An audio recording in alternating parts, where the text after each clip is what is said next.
Assalamualaikum warahmatullahi wabarakatuh. Bismillahirrahmanirrahim. Alhamdulillahirabbil alamin. Wabihi nasta'in ala umuri dunya waddin. Wassalatu wassalamu ala asyrafil anbiya'i wal mursalin sayyidina wa maulana Muhammadin wa ala alihi wa ashabi ajma'in. Rabbi shrah li sadri wa yassir li amri wahlul 'uqdatam min lisani yafqahu qawli ya fatah ya alim amma ba'du. Pada kesempatan kali ini saya akan menyampaikan materi adab orang yang mengajar Al-Quran dan adab orang yang belajar Al-Quran. Bismillahirrahmanirrahim. Qala al-musannifu rahimahullahu ta'ala wa nafa'ana bihi wa bi'ulumi fid dharani amin. Al-babu rabi fi adabi mu'allimil Quran wa muta'allimihim. Adab keempat yaitu menjelaskan tata krama orang yang mengajar Al-Quran dan orang yang belajar Al-Quran. Awwalu ma yanbaghi lil muqri'i, pertama yang sebaiknya dilakukan oleh orang yang mengajarkan Al-Quran, wal qari'i dan orang yang belajar Al-Quran, ayyaqsida bidzalika ridallahi ta'ala. Mereka berdua adalah bertujuan untuk mencari ridho Allah Subhanahu wa ta'ala. Jadi bagi orang yang belajar dan orang yang mengajarkan Al-Quran, pertama diniatkan mengajar dan belajarnya itu karena mencari ridho Allah, bukan karena mencari ridho selain Allah, seperti mencari ridho manusia.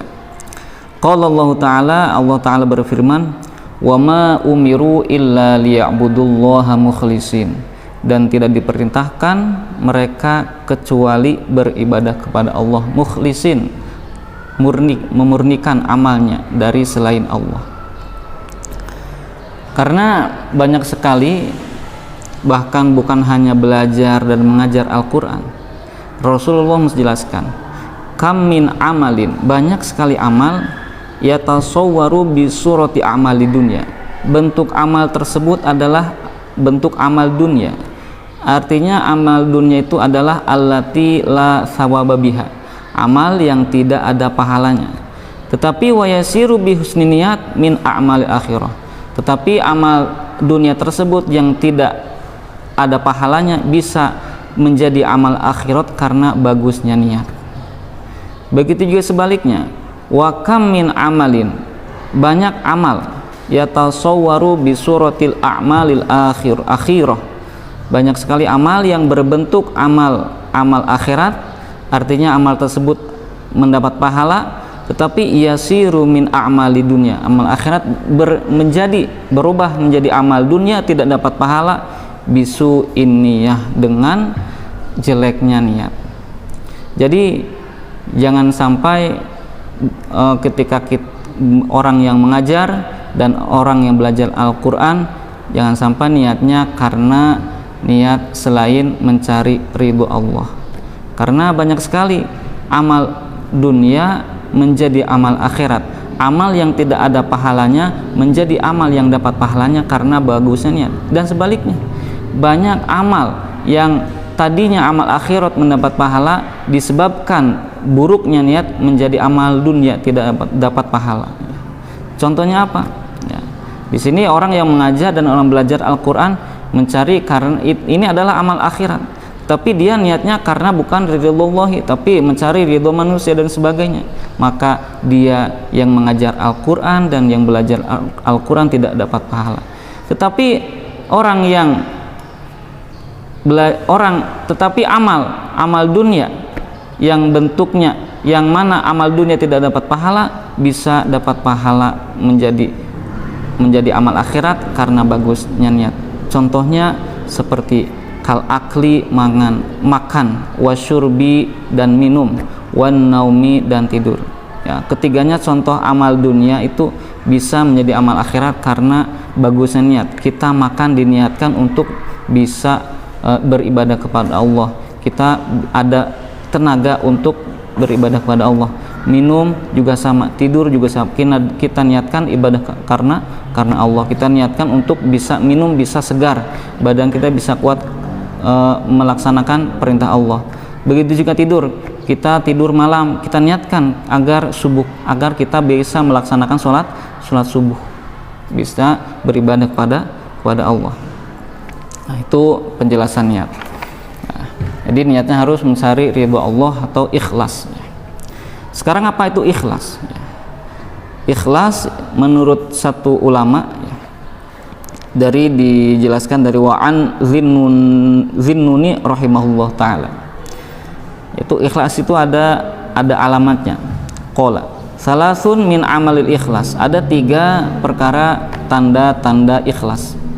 Yang pertama yaitu istiwaul madhi wa dhammi minal ammah, sama antara dipuji dan dihina dari orang umum. Di orang yang beramal, orang yang belajar Al-Quran, orang yang mengajar Al-Quran, walaupun dia dipuji, walaupun dia dibenci, masih lurus, masih satu niat, masih sama. Jadi kalau ada orang yang ketika orang yang mengajar Al-Quran, orang yang belajar Al-Quran tidak karena ikhlas, tidak karena Allah, misalkan ketika dipuji bacaannya semakin ditambah, semakin banyak.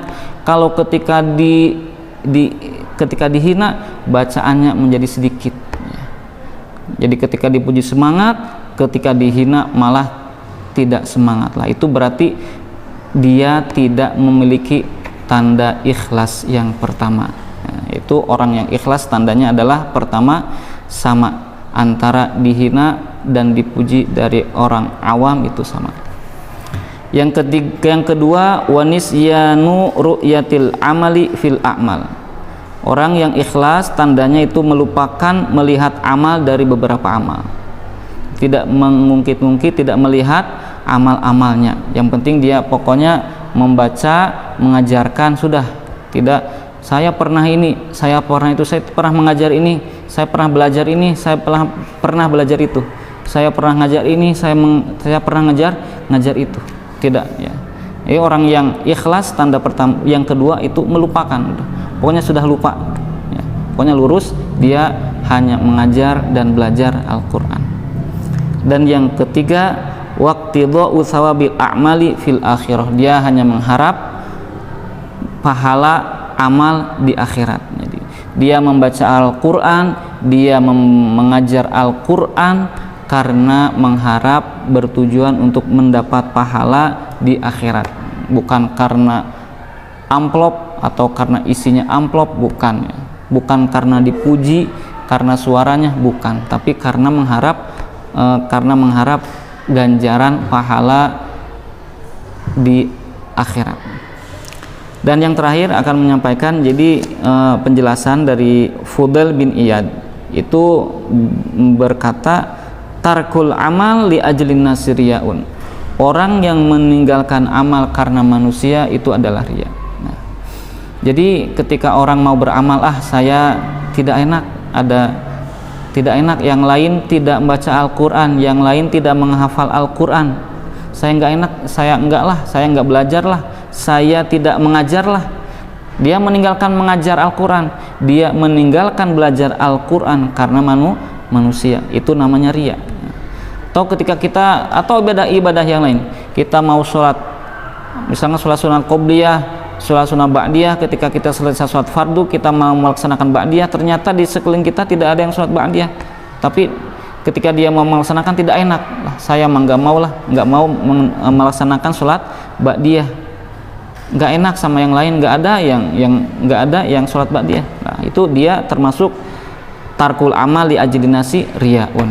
Jadi orang yang meninggalkan amal karena manusia adalah riya.